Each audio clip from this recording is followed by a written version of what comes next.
Hi, it's nice to be here and host tonight's Boston.com book club event. My name is Ali Rugo. I'm one of the booksellers at Harvard Bookstore, Harvard Square's landmark independent bookstore. And I'm honored to be talking with Jabari Asim tonight, an incredibly accomplished writer and just wonderful person all around. Um, his career includes being the editor-in-chief of Crisis Magazine, the NAACP's flagship journal, and editor at the Washington Post, recipient of a Guggenheim Fellowship, and the author of 18 books, 7 for adults and 11 for children. I first met Jabari at Emerson College, where he's currently an Elma Lewis Distinguished Fellow and Professor for the Writing WLP program. He's also the Program Graduate Director for Emerson's MFA and the Program Director for the James Baldwin Writers Colony. I skimmed over a lot and I hope I didn't miss anything. Jabari? Hey Lily, no, that sounds real good. Thank you very much for that gracious introduction, and it is nice to see you again. Yeah, it's really good to see you again too. It's been a few years, I think, give or take a pandemic. But Exactly. congrats on Yonder. It was beautiful. It was amazing. Thank you. Thank How you. did it feel? So I'm just gonna get straight into Oh it. yeah, go right ahead. How did it feel to get back to a novel writing? It's been essays and nonfiction recently until then, right? Oh yes. Well, writing fiction is like an exhalation, you can really just kind of it's I, I won't say that it's a different part of the brain, but it certainly affects my temperament in a different way. Mm. I've it's far less stress involved in making things up. Let's put it Yeah, that yeah, that's way. true. Yeah. Yeah. Does your process differ at all between nonfiction and fiction, novels and children's books? Well, somewhat. I mean, the fiction process. I mean, I'm a devotee of outlining, regardless of Mm. what quote unquote genre I'm working in. But what I tend to do is start with the characters, and I create profiles or dossiers on each character as they emerge. So I'll know things that the reader doesn't necessarily, because I may not share Mm. all of the information in terms of where they were born, who their parents were, what they're afraid of, what makes them happy, all of that kind of stuff. And I compile those, and my understanding of the characters kind of develops as that information is filled in. And then I kind of sit back and go, well, it would be nice if something actually happened uh, in this novel. What Yeah. what can I do? What can I have the people do? And that usually comes down to basically three questions. What do they want? Would be the first question, and the second question would be what is between them and what they want, and the third question is what will happen if they don't get it, right? Mm. And so I begin to sort of construct the narrative around that. Mm. I That all really makes sense after reading novel because or after reading the novel because I think Yonder is really well character driven as they go through their stories and the plot. One of my favorite things about being a bookseller, one of the perks is we get advanced readers copies. And with the paperback galleys that we get, there's usually an author letter included. And Hmm. I loved yours because it takes or lets booksellers know your writing process and things like that. And yours for Yonder, it was you shared that it was really inspired by your family history. And I didn't Yes. know if you wanted to share some of that for readers who Oh, may not know. sure. Yeah. Give me 1 second here. These are two of my ancestors. That's Sam and Iris Harris. And most of the people in my extended family, we trace our existence to this couple. And they were both born in captivity, and later married after emancipation. And so we owe a lot to them. We think about them. We pay tribute to them. But one of the preoccupations I have with them is I really want to know about the couples before them. What about their parents and their parents before them, and what were those relationships like? And because somewhere down that line is that original ancestor who set foot on North American shores and eventually led to me and to my children.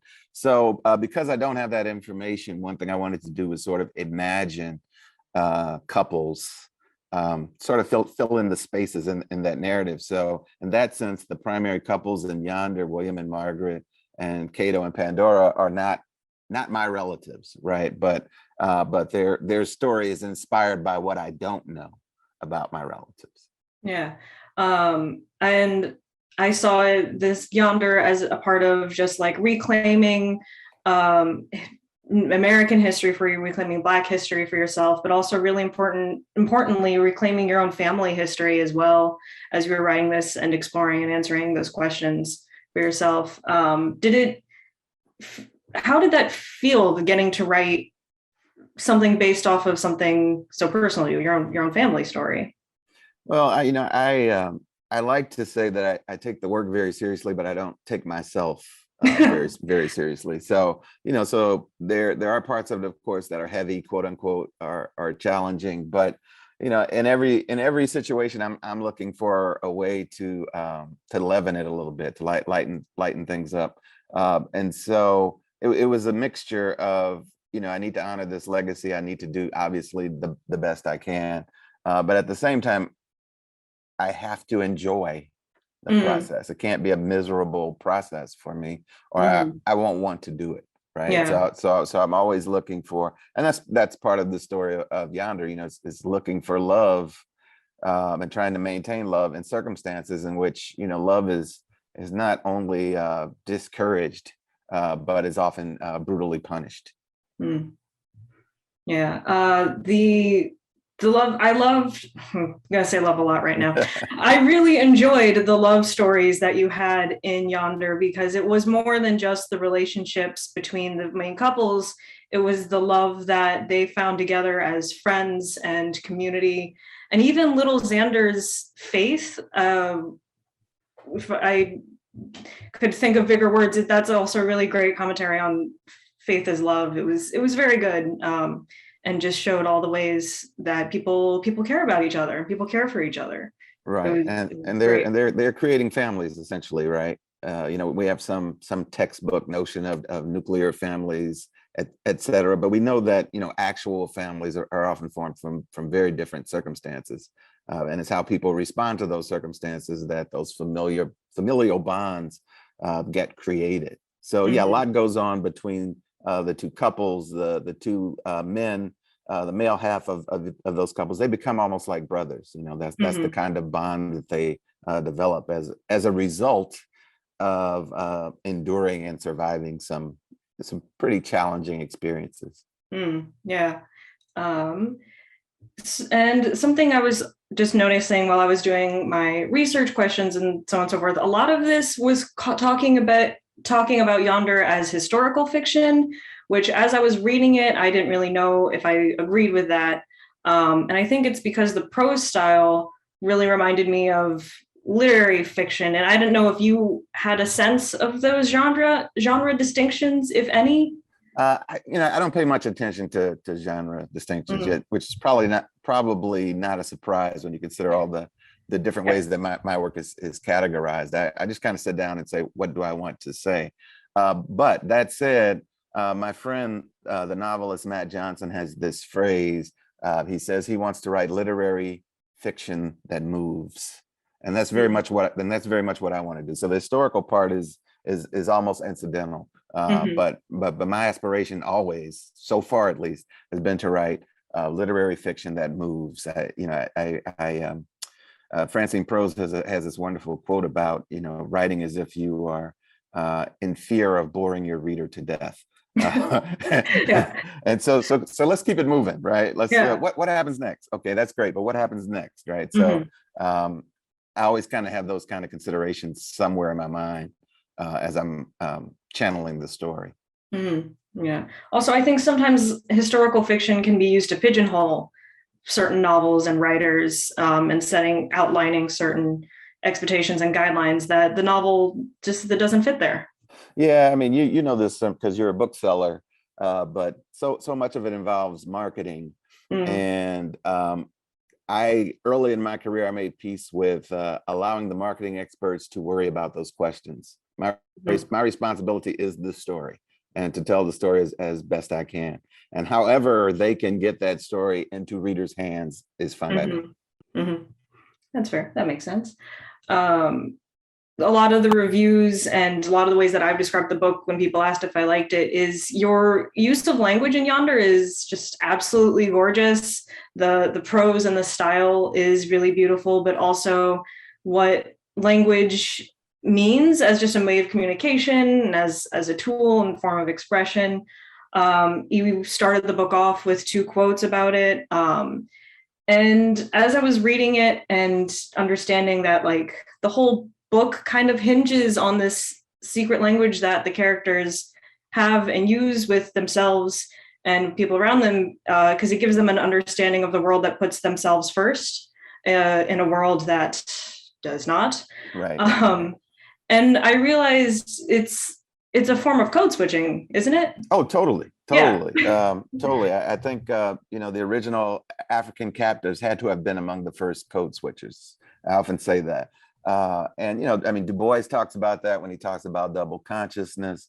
The quote at the front, both of the quotes at the front of the book refer to the division between African and African American language as it is perceived by other people, and how it is actually employed by the people who use it.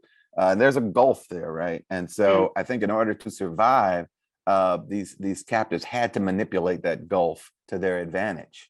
And so in many respects, having to stay a step ahead of their captors. And language was one of the ways in which they did that. So I tried to dramatize that in the novel. And of course, Frederick Douglass ran into that all the time, which I allude to in the novel, speaking quote unquote so well.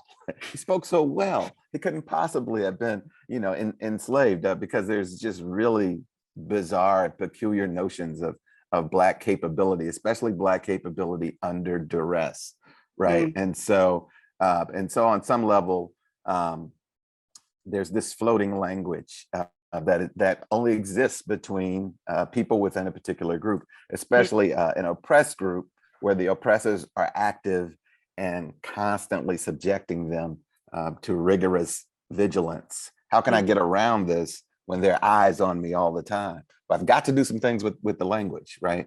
So that's part of what the characters are doing.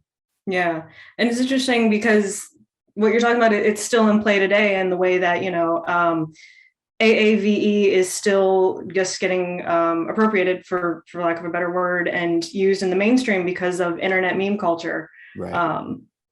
So yeah, it's still applicable today. It's a lot to think about. Absolutely. And one of the things I want to do as a writer is create what I call points of entry for the reader.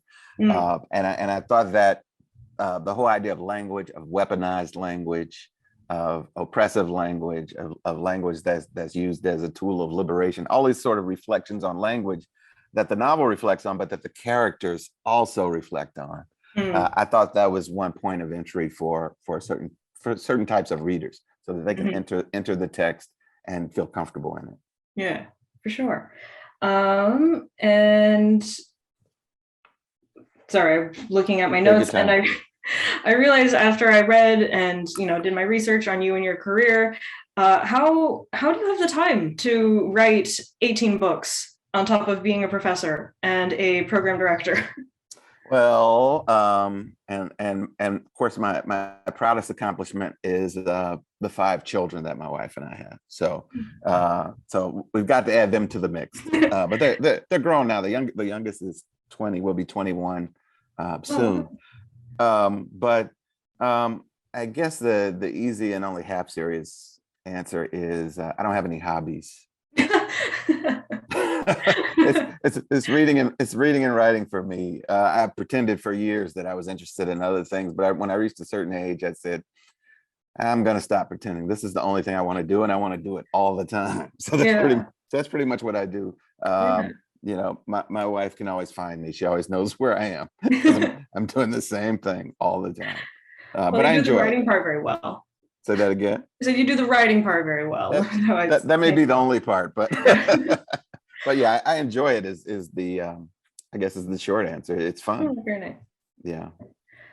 Speaking of your family, you just did a book talk with your son with our hometown bookstore, Left Bank Yes. Books. How was that? How was that getting interviewed by your son? Well, my son G. Rod's first book came out last year from Beacon Press. It's called Boys in the Void.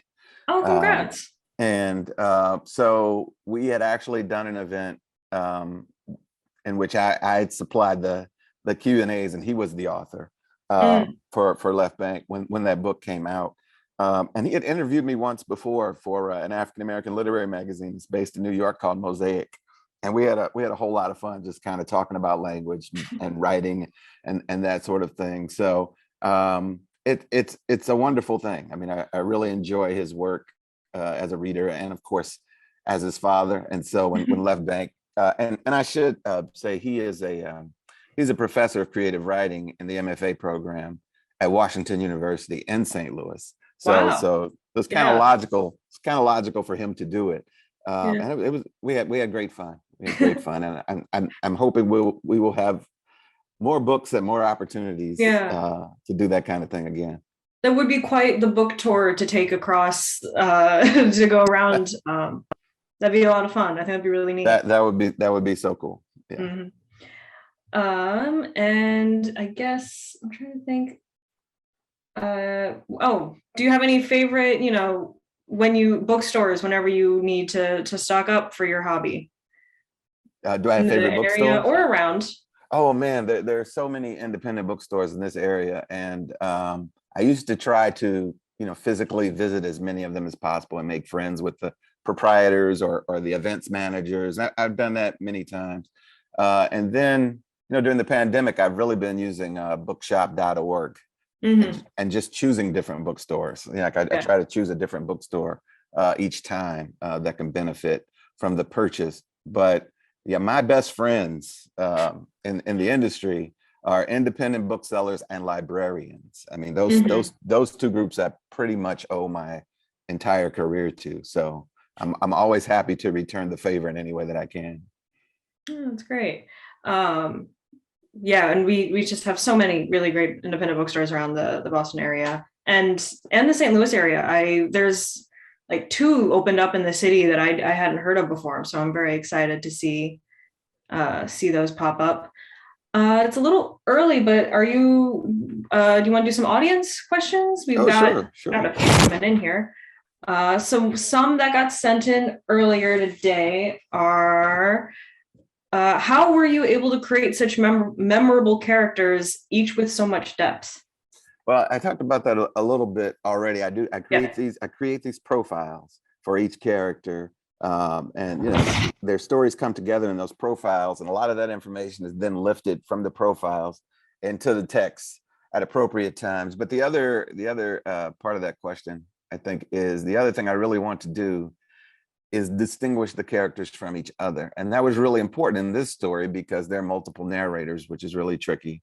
And I wanted them to each have their own pet phrases, their own, their own way of looking at things. So that's one of the things I had to take care to do. But once I know the backstory, once I know the history, it becomes easier to do that. So, for Mm. example, there are five narrators.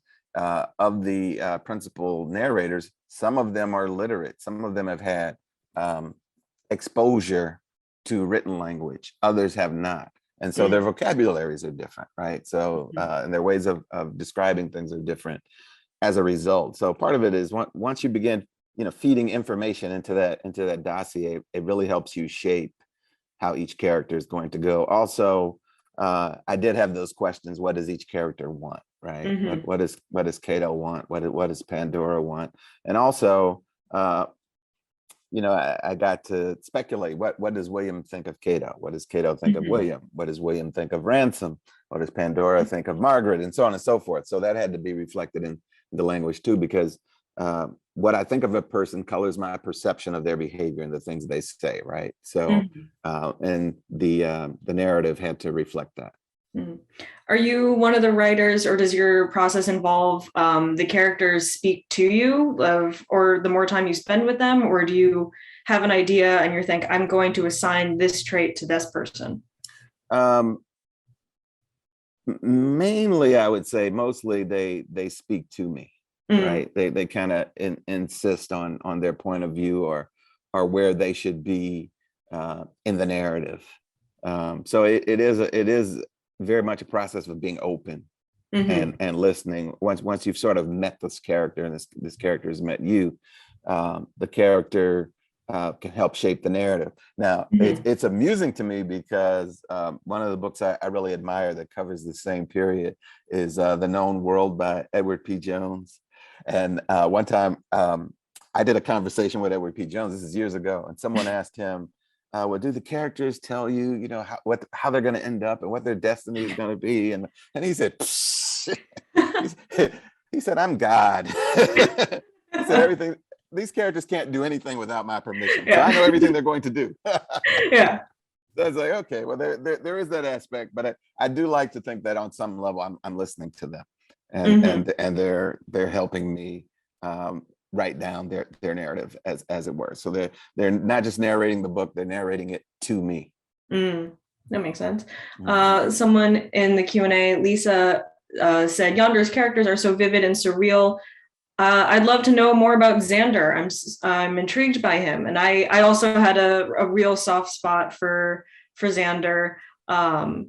What where did his inspiration come from, or how did you decide to like keep him so young and hopeful? Yeah. Well, it's really hard to talk about Xander without spoilers, Giving, yeah. which I'm not going to do. But yeah, he is a younger character. He's a man child, is how I think of him. He's 15, maybe 16. He's fleet of foot. He's probably the fastest person in the enslaved community at Placid Hall. But most importantly, he has this irrepressible exuberance. No matter Mm-hmm. what no matter what horrors are being wrought at that plantation, he still kind of has this indomitable spirit, right? And it's so indomitable that it manifests itself physically. So he's always skipping around and leaping and flying and turning cartwheels and all of this. And I guess the primary impulse behind the character early on, I knew I wanted a character that kind of represented a certain kind of innocence, a person who had Mm-hmm. been unscarred by the world and therefore made vulnerable.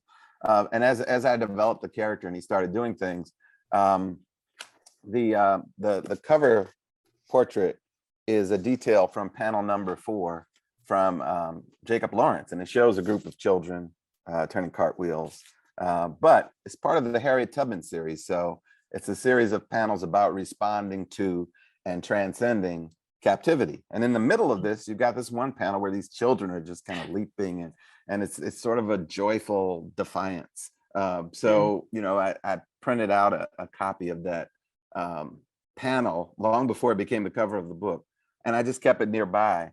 And it helped me shape Xander's impulses. Mm-hmm. I found him a very lovable character. And then there's another character in the novel.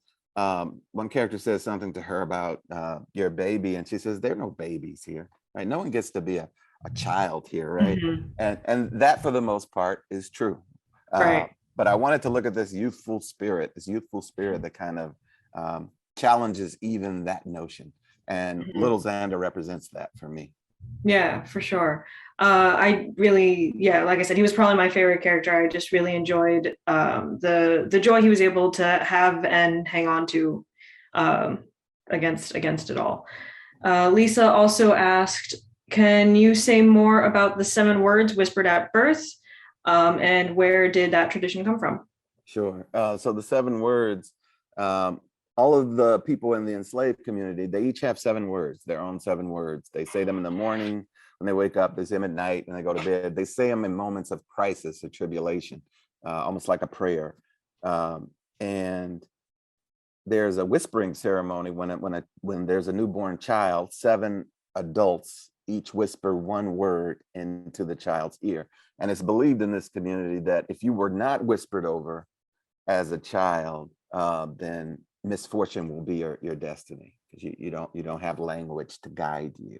Mm. And so where does it come from? I made the whole thing up. Oh well. I was trying to create an alternative spiritual practice, right? I've talked Mm. elsewhere about decolonized souls, because we talk about decolonized language. So what if your spiritual practice is also decolonized? What would it look like? I have no idea. But I wanted to imagine some different ways that it might manifest. And so the 7 words becomes one. Yeah. It's the decolonized faith, I think, is also really interesting because you put that also into practice with the character of Ransom, who's the freed.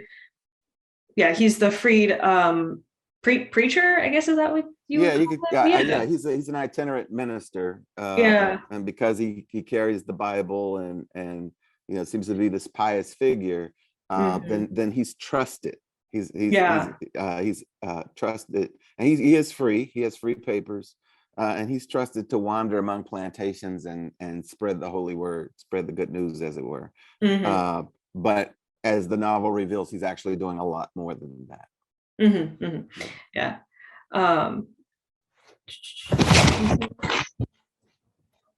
We talked a bit about how switching genres works for you. What is your editorial process like after the outlining? Part of the outlining for this book was I did kind of decide who was going to be talking when, right? So I had an outline that said, okay, William's going to be talking. Okay, this is going to be Margaret's story. And then sometimes I looked at it and said, okay, a particular character hasn't had a chance to speak for a while.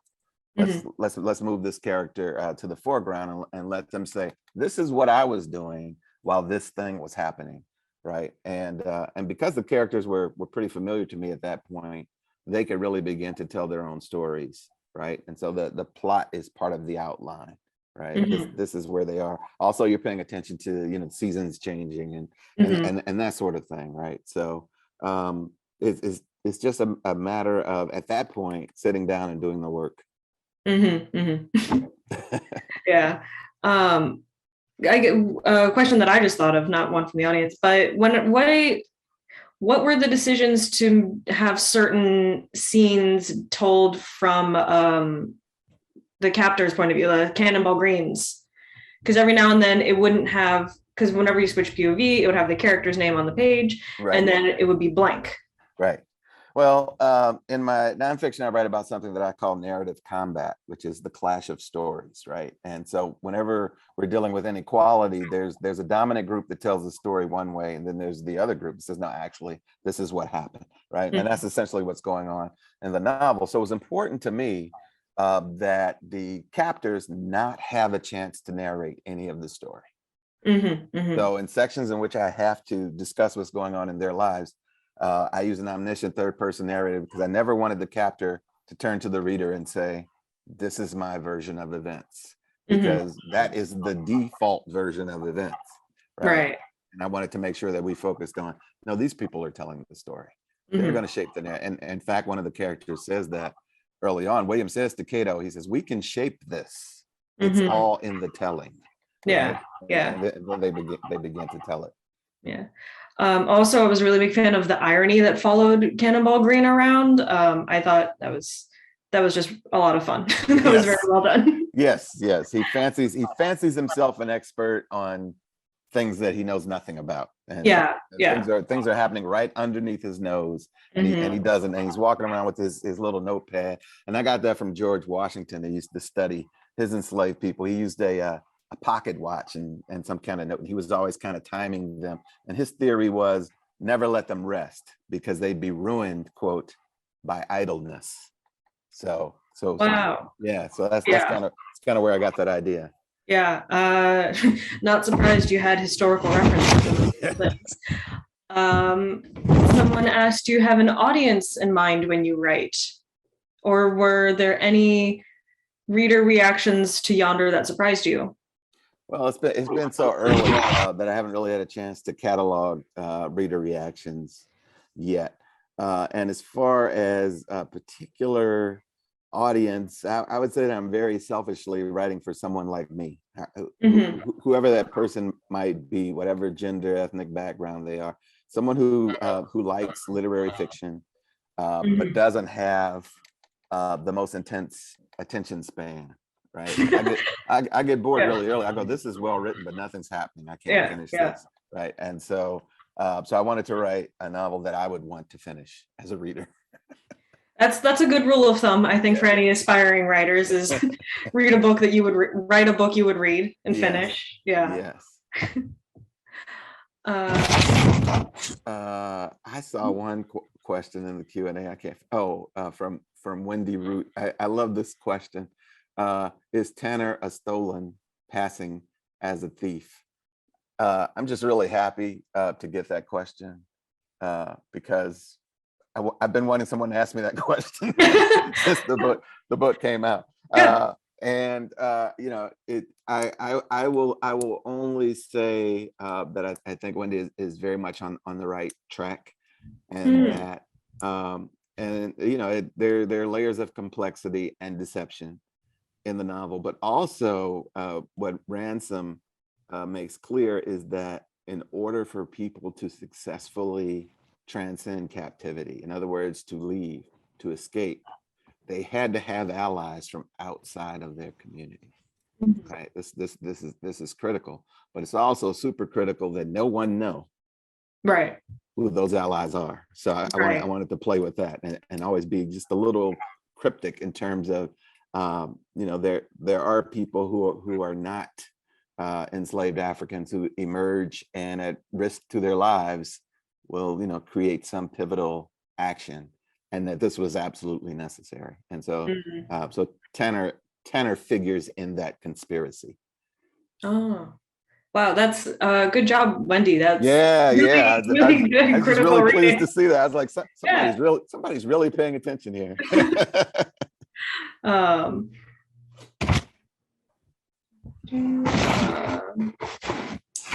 Oh, here, this is a cheery one from Mary Beth. What are you looking forward to? Where to go? What are you looking forward to or working on? Okay, never mind. What are you looking forward to or working on right now? Oh, okay. So in September, I have a picture book coming out.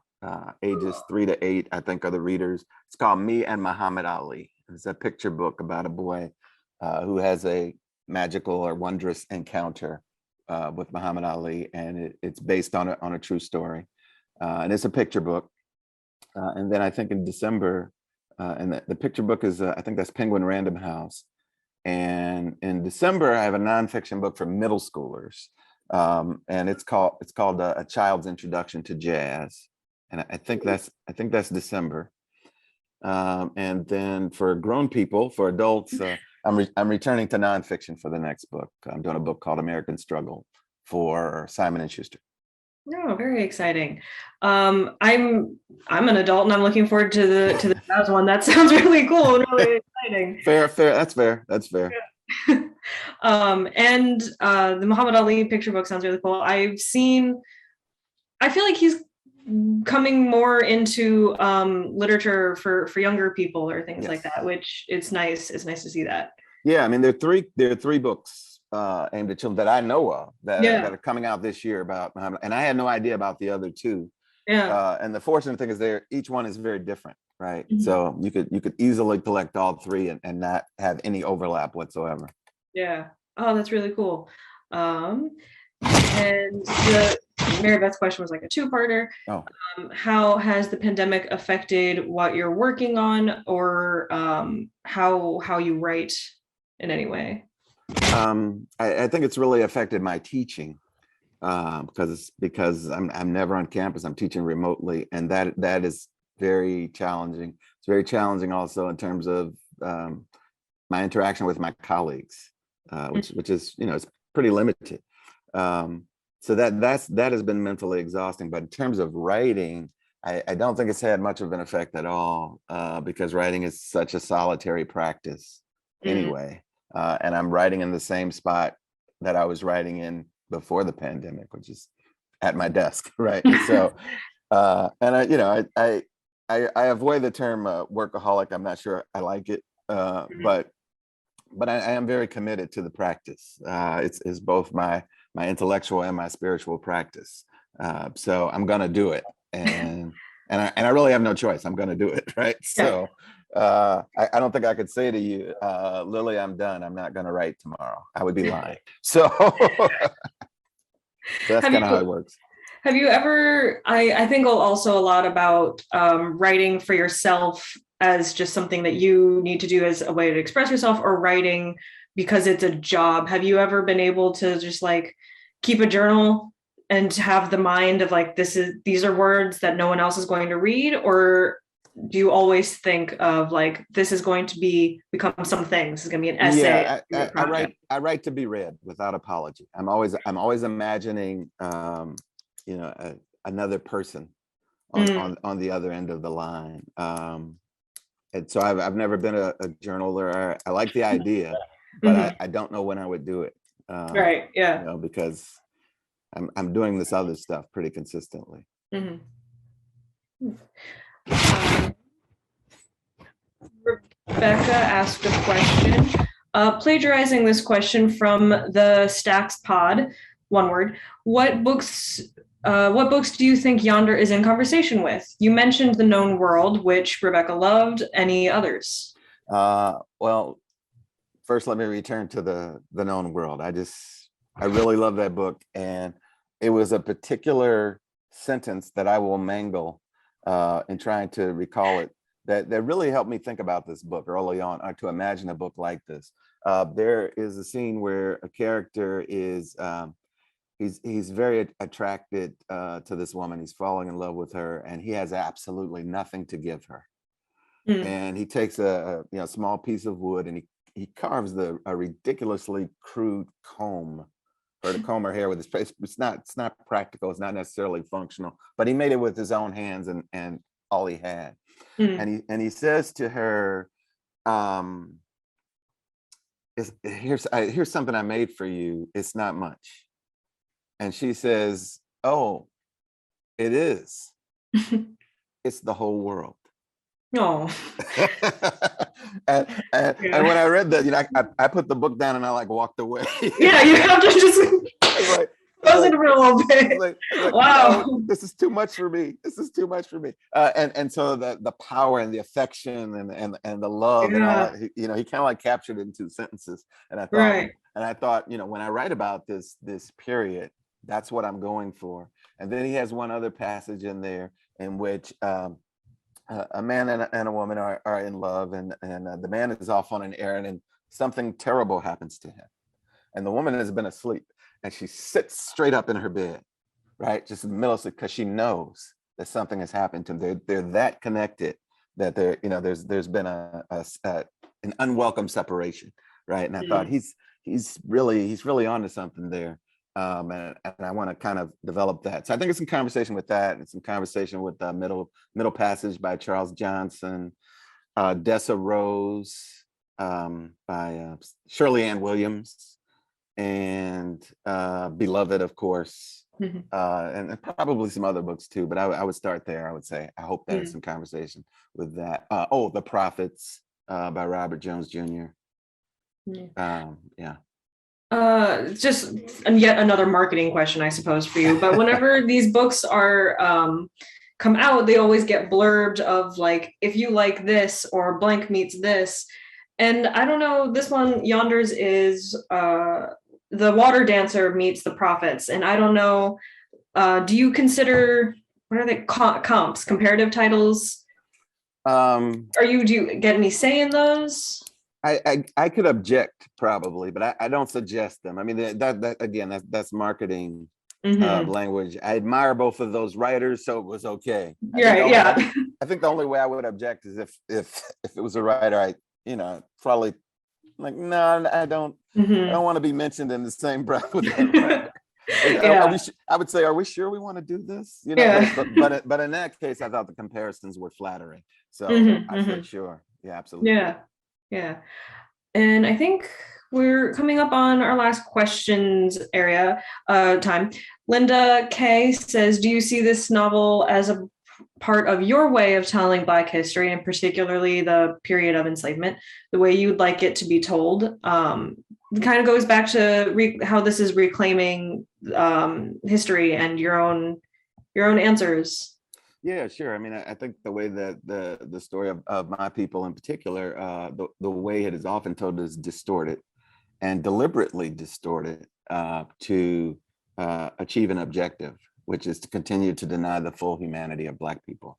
And so in my work, regardless of what I'm writing about, I feel a sacred obligation to counter those weaponized narratives that have done so much harm. So I very specifically address a number of them in the book. Like, for example, one that I thought about a lot is Thomas Jefferson's notes on the state of Virginia, in which he wrote that Black people were incapable of genuine romantic attachment, that we only had animal urges that needed satisfaction. And his observations, quote unquote, about Black people were the most influential in American intellectual circles for over 100 years, right? They're Right. very baked into the culture.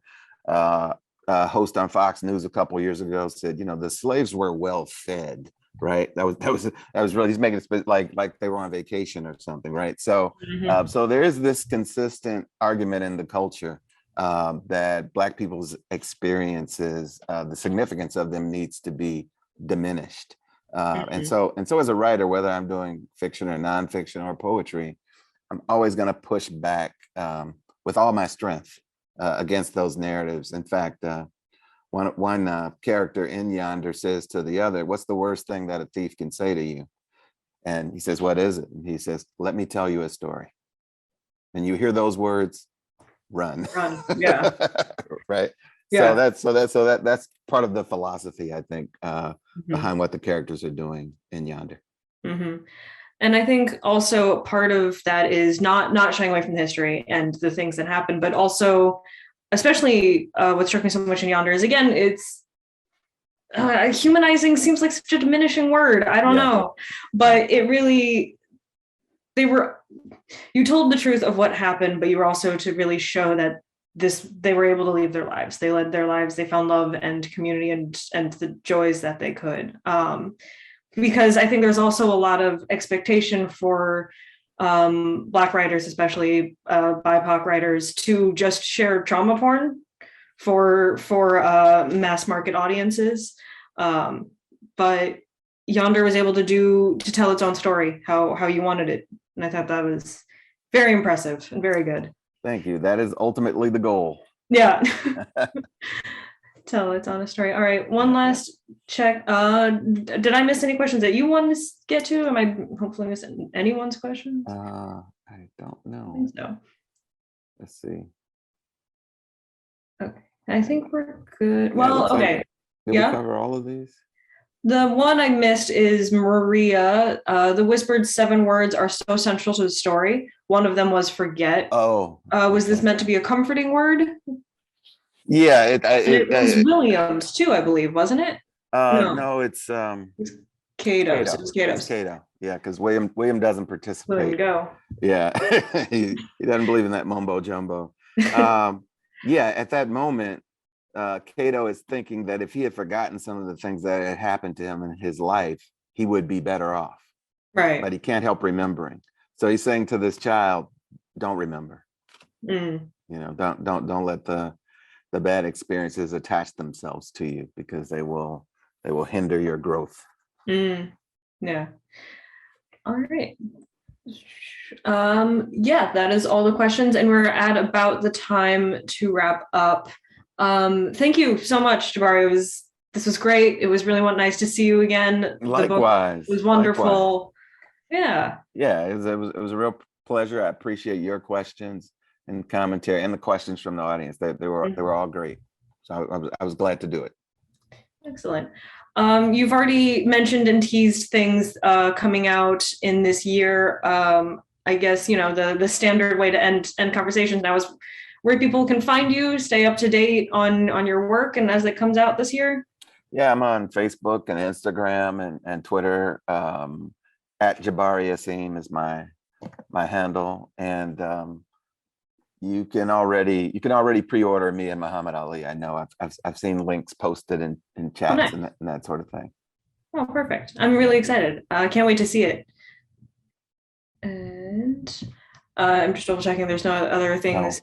We're taking care of all of our duties.